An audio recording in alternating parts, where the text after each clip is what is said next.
Não se esqueça de se inscrever no canal, curta e compartilhe. Juntos faremos a ponte de comando ficar cada vez mais forte. Olá, tripulantes, tudo bem? Aqui é o JC, esse é meu amigo Bruno. Olá, bem-vindos a mais um episódio das reviews da segunda temporada de Star Trek, Os Anos Mortais. Antes de mais nada, não esqueça de se inscrever no canal, curta, compartilhe, juntos faremos a ponte de comando ficar cada vez mais forte, ok? Lembrando que esse vídeo, por ser de uma série que já tem mais de 50 anos, ele vai ter spoiler, todas as opiniões aqui são minhas e do Bruno. Você pode deixar as suas aí nos comentários, sempre com respeito, ok? Bom, dando início, Bruno, qual que é a sinopse do episódio de hoje? Bom, sendo bem resumido, eles vão envelhecer. A história é literalmente isso. A gente não vai ter um antagonista, um vilão, né? Não é o episódio mais lembrado de Jornadas. Na verdade, ele tá lá pros mais esquecidos. Eu acho que pouca gente, de fato, se lembra dos Anos Mortais. Mas isso não significa que, por ele ser um episódio bem esquecido, ele é um episódio ruim. De qualquer forma, a Enterprise recebeu um chamado de um centro de pesquisa, onde um dos pesquisadores alertou que estavam com problemas, mas pareceu confuso e não conseguiu dizer o porquê que eles estavam com problemas. Então o Kirk e toda a sua tripulação vão até lá para dar uma ajudinha, só que quando eles chegam, praticamente todo mundo morreu de velhice. A galera não tá muito bem das pernas e todos eles são extremamente jovens, todos eles têm entre 20 a 30 anos. Eu gostei desse começo, achei o começo interessante. O que eu não gostei muito é que tem umas coisas bem esquisitinhas. Por exemplo, achei meio esquisito a interação do Chekhov por encontrar um cadáver. A gente sabe que a Enterprise ela já encontrou coisas muito piores no espaço. Um cadáver não assusta muito essa galera. Mas eu vou levar em consideração que o Chekhov ele é jovem, que isso não faz parte do cotidiano dele. Não é de segurança, ele não é de ciências, ele é um navegador. Então, Bruno, o que você achou desse começo? Quando eles descem em Gama Hydra 4, né, ele toma um susto, porque assim, o Kirk ele falou com o líder da colônia, né, mas ninguém respondeu, e aí eles vão procurar por eles. Quando o Chekhov chega lá, ele encontra o cadáver todo em decomposição, né, não só velho, mas em decomposição. É bem triste a cena, mas o horror do Chekhov é nítido.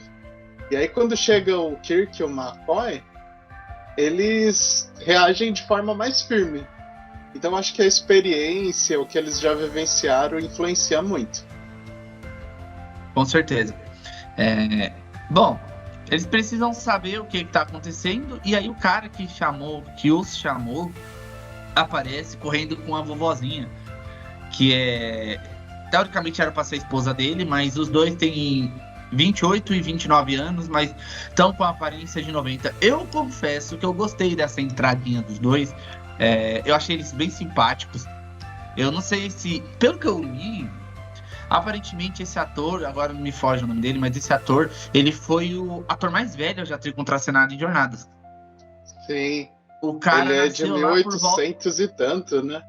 O cara nasceu lá por volta de 1888. Tanto que ele Isso. faleceu um tempo depois até. Eu acho que nem levou muito tempo para ele falecer. Mas eles ambos foram os atores mais velhos que já apareceram em Jornadas. Achei bem interessante isso. Bruno, o que você achou até agora? Bom, a escolha é interessante, fora do tom comum. É uma história que prometia ser diferente, né? Mas assim, adiantando ela terminou de um jeito estranho, mas tudo bem. De jeito bem esquisito. Bom, os colonos eles foram levados para Enterprise e eles morrem não muito tempo depois. Eu achei isso bem triste. Tem um episódio de Game of Thrones em que a gente tem a morte de um idoso. E tudo bem, Game of Thrones veio anos depois. Não se compara o tipo de roteiro que se fazia na época com o que se fez depois. Mas eu não consegui evitar de lembrar da morte do Mestre Aemon em Game of Thrones, porque a morte do Mestre Aemon é uma das coisas mais tristes de Game of Thrones. Olha que Game of Thrones era especialista nas primeiras temporadas em entregar tristeza, mas a morte do Mestre Aemon ela é muito triste, porque ele perde a senilidade, ele fica lembrando da infância dele, ele fica lembrando do irmão dele, que era o Rei Louco, que depois foi executado. E eu não pude deixar de assimilar uma coisa com a outra. Quando o vovozinho começa a falar sobre a esposa dele, como ela era bonita, eu não pude deixar de lembrar do Mestre Aemon falando sobre como ele gostava de ir na cidade quando ele era jovem, ficar vendo as garotas bonitas. Isso me afeta, porque a morte do Mestre Aemon foi uma das coisas mais tristes para mim. Mas de qualquer forma, não demora muito tempo a partir da morte deles pra galera que desceu no grupo avançado começar a perceber que eles também não estão muito bem das pernas. Brunão, o que você achou disso? O Chekhov é imune, né? A gente vê ele lá na esteira lá de academia do McCoy, aquela bicicleta invertida. E assim, eles não sabem explicar. Tem uma piada que o próprio Chekhov faz.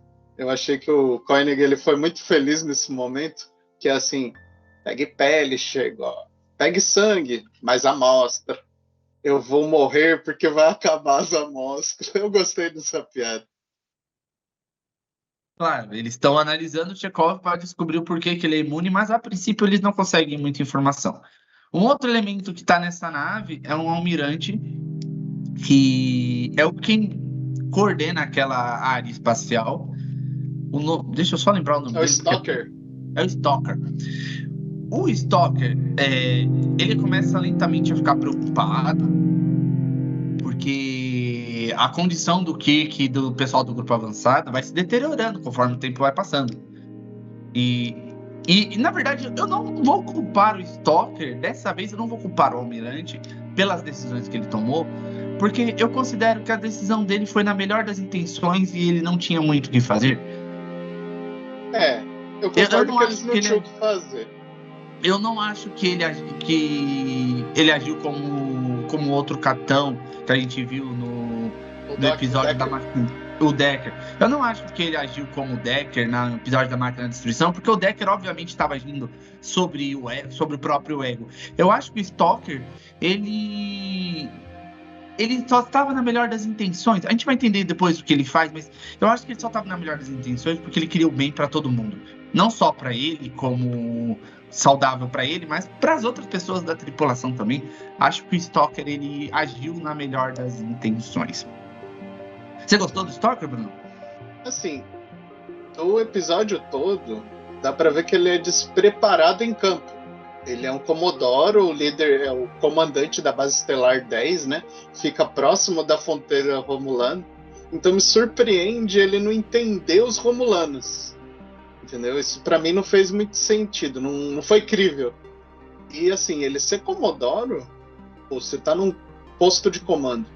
Você não tem experiência em campo. Isso é esquisito. Entendeu? É como se ele tivesse feito a carreira dele sempre em terra. Pô, você é da Frota Estelar. Então, assim, ficou muito discrepante, mas eu entendo que a intenção dele é boa. Isso é bem claro. Ele não é um antagonista. Ninguém é antagonista. Esse episódio, vítima, todo mundo. Pode até ser um antagonista, se a gente for parar para analisar num contexto geral, ele pode até ser um antagonista. Ele é um antagonista, mas não um antagonista que seja, de fato, muito agressivo com a Enterprise. Não. Ele é um cara que ele fez o melhor que ele podia, porque ele era o único que tinha a patente mais alta. Às vezes eu acho que a Enterprise ela leva muito a sério essa questão das patentes, mesmo quando eles estão com problemas, sabe? Obviamente, o cara que deveria ter assumido o controle ali era o Zulu, porque o Zulu já assumiu o comando da Enterprise em outros momentos. E o Zulu sabe o que fazer numa situação daquelas, mas, enfim. Uma outra personagem que entra nesse jogo e que é uma personagem que eu tive certos problemas com ela, foi a nova Kirk Girl, que é a Janet Wallace. Sarah, né? A atriz, né? Difícil, né, cara? É um subtexto que... É a Sarah Marshall, a atriz. Não, tudo bem, é que é um subtexto que eu não comprei muito bem, sabe? É que assim, ali ela tá pra mostrar a decadência do Kirk. Uma curiosidade que eu queria levantar, fazendo o gancho com a última revisão.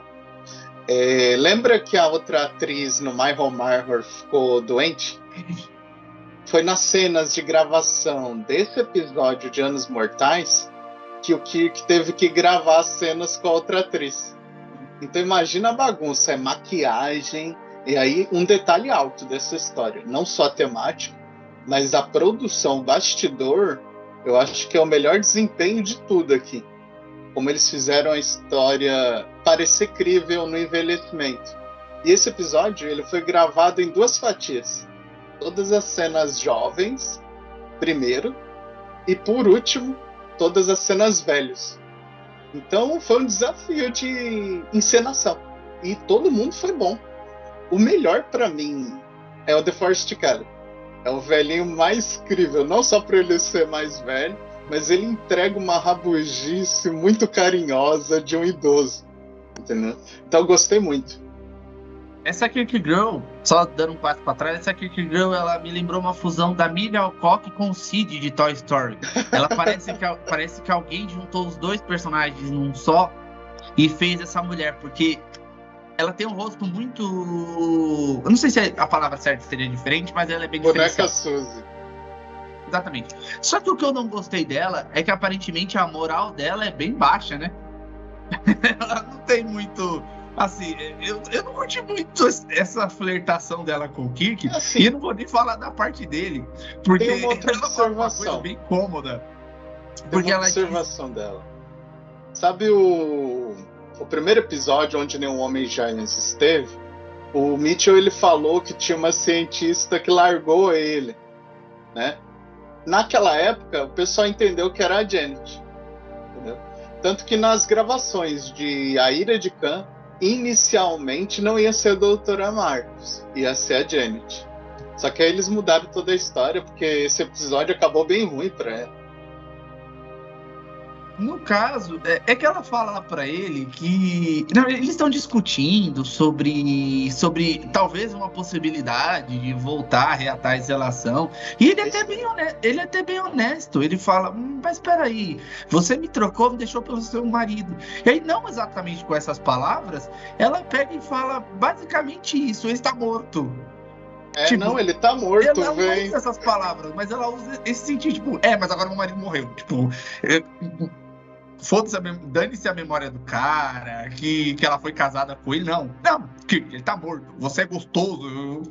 Foi basicamente isso que eu entendi, tipo, porque até o Kirk achou estranha essa conversa dos Pois dois. é, eu nunca vi o Kirk recusar. O Kirk ficou tipo, tá, mas Tem calma caroço lá. nesse ângulo. Não, e ela não larga o osso, cara. É inacreditável. E isso é muito engraçado porque ela não larga o osso. Porque quando ele descobre que ele tá doente, que ele pegou o envelhecimento precoce, ele faz a pergunta pra ela: qual a diferença de idade entre você e o seu marido? E ela cata e fala: ele era 20 anos mais velho do que eu. Ou seja, ela não larga o osso. Tipo, meu marido era mais velho, você também não tem problema. Mas enfim. Vai saber, né? É que eu acho a construção, a culpa não é da atriz, é claro. Eu acho a construção das Kirk Girls muito estranhas, sabe? Eu não sei se a produção tenta emplacar umas Kirk Girls bem diferenciadas. A última do episódio Mirror Mirror até foi a mais foi interessante, apesar de novo de eu achar que ela é extremamente mal colocada naquele episódio. Ela ainda foi interessante porque ela teve uma utilidade. Aqui, essa doutora Janet, ela tem a utilidade dela de encontrar. Tá um pouquinho pra baixo, sabe? Ela, pra mim, tá quase no mesmo nível de Ellen Noel, sabe? Que a gente viu lá no Shore Leave, que foi uma relação também muito bizarra, o que se relacionar com... Enfim. É o século Que 22. tem umas histórias emocional estranhas. É o século 23, deixa os caras lá com os costumes dele. Bom, dando continuidade... Eu queria mencionar uma coisa. Pode falar. O cometa. Eu gostei deles escolher esse tema. A radiação não detectada de um cometa. Aí a órbita do planeta passa e aí contamina os colonos. E assim, engraçado. O interessante é que quando o Kirk fala que ele entrou em contato com os colonos, tinha sido um dia antes. E aí eles já chegam e eles estão mortos. Então a exposição deles no planeta foi letal. O que não matou a tripulação foi eles terem saído de lá. E assim, achei esse ponto o mais ficção científica do episódio, porque o resto é meio fantasioso. Poção da juventude. O que eu considero, assim, eu gostei da parte da maquiagem, dos principais da maquiagem, ela ficou excelente, ela ficou muito boa. O que eu achei um pouco feio foi a maquiagem da Tenente mesmo, porque parece que tacaram fogo nela e apagaram na paulada. Eu acho que o pessoal gastou tanto tempo com a maquiagem do elenco principal que olharam pra Tenente que apareceu em 2 cenas, 3, falaram, cara, só mete massa no rosto dela e tá pronto. Porque é uma maquiagem muito mal feita da Tenente. Inclusive, tipo, parece literalmente que... Não que ela tá velha, mas que ela bateu de frente com o vidro do carro no acidente, sabe? Achei bem esquisito. Achei bem mal feito a dela. Mas de todo, tá bom. Pelo que consta, o William Shatner novamente causou problema no set. Dessa vez porque ele não queria parecer velho demais. Então a galera da maquiagem teve que bater de frente com ele, porque ele queria que ficasse só um pouquinho velho, não muito velho. Ele é o que envelhece mais devagar. Exatamente. Porque o William Shatner é estrela, e a estrela não pode parecer deficiente. Tem outro problema. Teve uma situação que realmente ele tinha razão de reclamar. O prazo era 6 dias. Eles estouraram no 7º. E teve um dia que ele ficou 3 horas para fazer a maquiagem. E aí já era tarde. Quando ele chegou no set, o pessoal falou que não podia fazer hora extra para gravar a cena dele. Aí ele arrancou a maquiagem e falou pro Pevney: isso aqui é culpa sua, você que estoura o prazo. Aí eu fiquei 3 horas e olha aí, agora eu vou para casa sem fazer nada. Então é um dia perdido, porque eles ganham por gravação, não por dia. Então ele tinha razão. Mas do outro lado, o ego sempre bate. E teve também... Ele não começa com trejeitos de velho. Ele pega isso do The Forest. E o The Forest falou: esse aí sou eu, não é você. Então tem muito disso. Porque é difícil um cara jovial, com o espírito que Shatner tem, apresentar um idoso. É difícil. Mas eles conseguiram. Eles conseguiram. O Shatner, a gente já falou aqui em outros episódios, o Shatner ele era extremamente difícil. Uns passarinhos verdes rezam a lenda que ele é difícil até hoje. Que a gente sempre traz aqui as coisas de bastidores.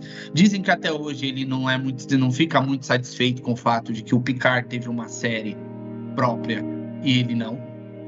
A gente conversa aqui sempre sobre o Shatner. A gente fala sempre das loucuras dele no set. Reza a lenda que até hoje ele causa certos tipos de desconforto. Dizem que até hoje ele não segura a bronca de que o Picard teve uma série e ele não. Ele queria uma série, mas aparentemente a galera da Paramount não tá lá muito afim. Reza a lenda. Mas isso é uma coisa que só o tempo vai dizer, né?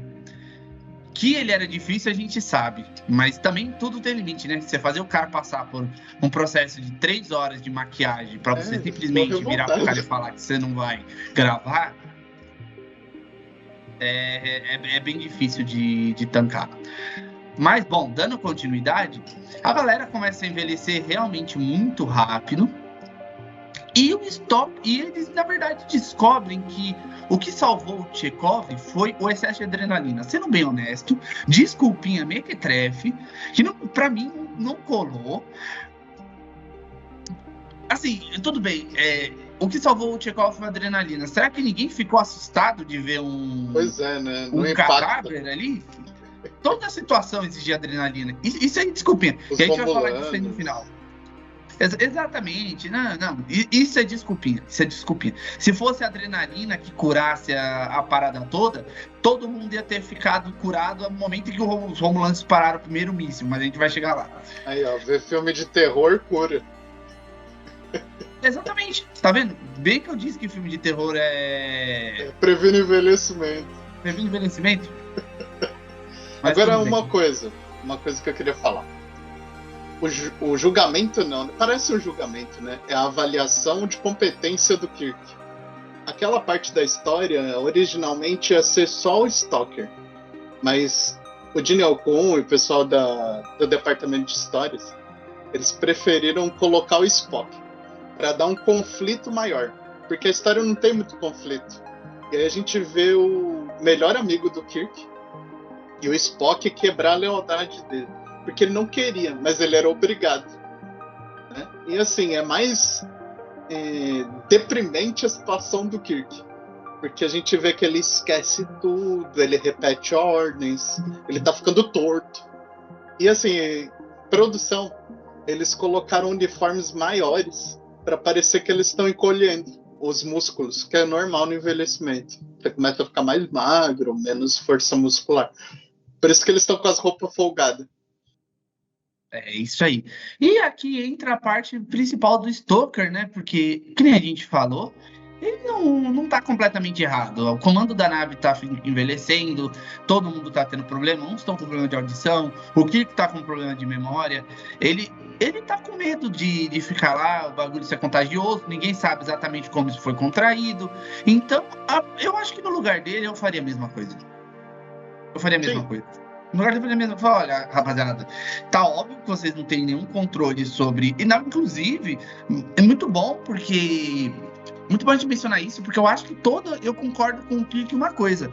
Todo aquele julgamento de competência, ele foi completamente desnecessário. Porque não precisava nem ter um julgamento de competência, sabe? Todos eles estavam incapazes de cumprir as suas funções. Era só uma coisa da ordem. Ó, você tá incapaz, o Sula assume o Spock por um tempo. Porque precisa de contexto, né? Precisa de narrativa. Mas era só todo mundo ter... Eu acho que essa história poderia ter ido por um outro caminho. Sei lá, eu acho que eu ia ter achado engraçado uma revolta de velhinhos na Enterprise, eles tentando retomar a nave do Stalker, só que eles não conseguindo porque tá todo mundo velho. Eu acho que, inclusive, ia ser um contexto muito mais divertido de se assistir do que o que a gente viu. Porque se for, então, pro episódio ser engraçado, que seja episódio engraçado. Porque esse episódio tem umas palhaçadinhas. Então, hoje faz episódio engraçado, faz episódio sério. Aparentemente, o medo da velhice aqui não era pra ter sido levado a sério, porque o episódio é todo cheio de piada. Sim, o Kirk desesperado quando as armas romulanas ele fala, minha nave, querendo fugir da enfermaria. Eu achei isso muito engraçado, eu achei isso muito divertido. Então, se o episódio não ia ir pro lado dramático, ele deveria ter virado um galhofa, então, porque... Mas a gente sabe que a produção não pensava assim. Já nessa época, a gente vai entender como isso afeta esse episódio, existiam leves suspeitas de que talvez Star Trek estivesse perto de ser cancelada. Então eles não iam arriscar o seriado com um episódio piada. Não é igual hoje, que nessa semana tem episódio Muppets de Strange Worlds. Não, naquela época era muito mais fácil de ser cancelado. Se não desse lucro imediato, os caras cortavam. Eram outros tempos de televisão. Bom, o Stoker, então, assume o comando da Enterprise e ele precisa chegar muito rápido à próxima estação espacial. Só que o Stoker nunca comandou uma nave na vida dele. E ele manda todo mundo em dobra 7, 8 direto através da zona neutra romulana. O que eu entendi que eles foram fazer é um balão. Em vez deles fazerem a rota mais longa, mais certa, eles cruzarem por dentro da zona neutra e saírem do outro lado, saírem do lado deles do outro lado. É que não tem como eu colocar para vocês aqui um organograma disso. Eu vou tentar fazer um para o Brunão na edição colocar aí para vocês entenderem o que exatamente esse cara tem que fazer. Ele quis fazer um atalho. Exatamente, é isso. Ele quis fazer um atalho. Ele quis fazer um atalho para chegar mais rápido. O problema é que, aparentemente, os romulanos já estavam esperando que eles passassem por lá. Eu não entendi muito bem como funciona essa lógica romulana. Eles simplesmente cruzam a zona neutra e tem 10 naves romulanas esperando, como se já soubesse que eles iam passar por ali. Talvez o romulano já tivesse sentido a proximidade deles. A gente não sabe muito bem como funciona o esquema de vigilância romulana, então. Mas acontece o óbvio, como o Stoker não é um comandante lá muito sagaz para combate, eles quase são explodidos no espaço. Enquanto eles estão em ataque, a galera da ciência, a noiva, olha só, a viúva e o Spock velhinho estão tentando criar uma cura e eles planejam fazer um suco de... Como é que é o nome, Bruno? Adrenalina. Suco de É a adrenalina. poção da juventude. Eu acho, assim, honestamente, que não tem nada mais adrenalínico do que 10 naves romulanas disparando Pois é, né? na sua Enterprise.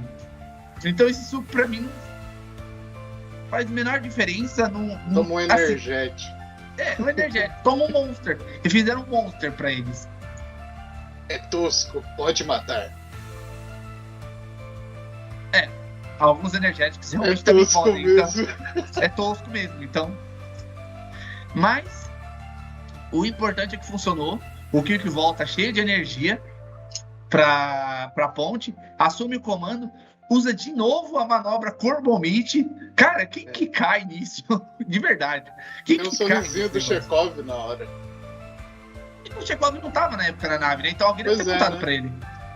Ele entra depois. E sim, ele entra depois. Não é que ele tava no banheiro igual na situação com os aumentados. Não. Ele não estava. Tanto que no próximo episódio, que é o El Mud, ele não conhece o Mud, porque na época do Mud ele também não estava na nave. É. Ele entra pouco tempo depois disso. Mas o que usa a manobra Corbomite, a galera parece que gosta de. A galera nessa época não conhecia muito poker. Então. Pois é. Os blefs do Kirk sempre dão certo. Opa! Os blefs do Kirk sempre dão certo. Exatamente. E eles metem o pé da zona neutra. O almirante se desculpa. A doutora viúva fica feliz. O episódio acaba. Provavelmente ela e o Kirk foram lá para o alojamento transar enquanto eles vão para base.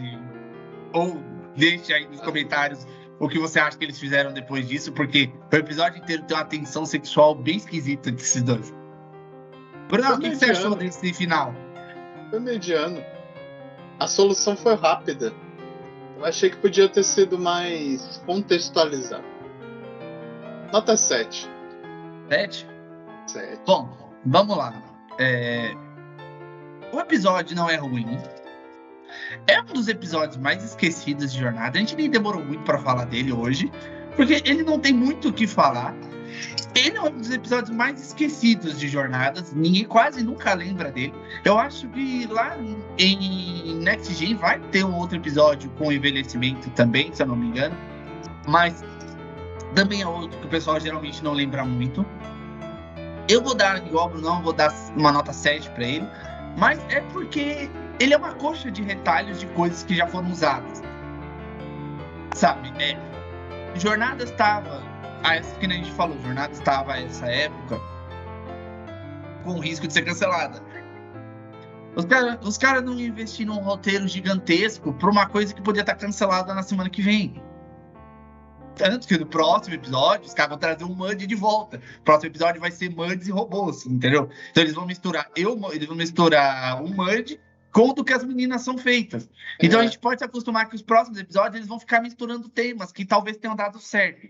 Então aqui eles misturaram uma doença como em tempo de nudez, misturaram um almirante maluco como em Galileu 7, misturaram uma Kirk Girl bonita. Eles pegaram os elementos que talvez tenham feito mais sucesso para gerar a sua própria história.